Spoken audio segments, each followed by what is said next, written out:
About 100 miles west of Kabul, Afghanistan is a broad valley flanked by high cliffs.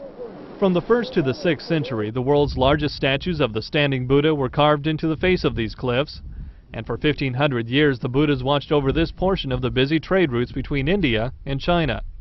As the centuries passed, the statues also survived numerous wars over the control of Afghanistan. In the late 1990s, the peacefulness of the Bamiyan Valley was broken once again as the Taliban battled rival factions in the Afghan civil war. Although the Buddhas were considered idols according to the Taliban's strict interpretation of Islam, the official stance of the regime for the first few years was for their preservation as a part of Afghan history and as a source of income from foreign tourists. In March 2001, that policy changed, and the Taliban ordered the Bamiyan Buddhas destroyed.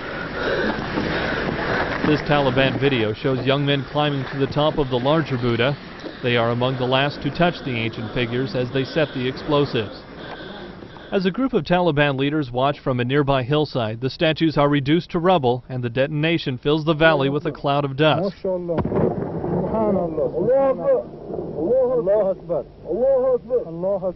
All that remains today of the Bamiyan Buddhas are vacant niches in the mountainside, with an outline of where the towering figures once stood. Less than a year after the statues were destroyed, the Taliban themselves were forced out of power during America's war against terrorism.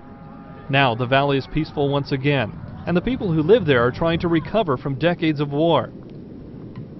In Western Europe, researchers are exploring ways to rebuild the giant statues, and a foundation is being established to help fund the project.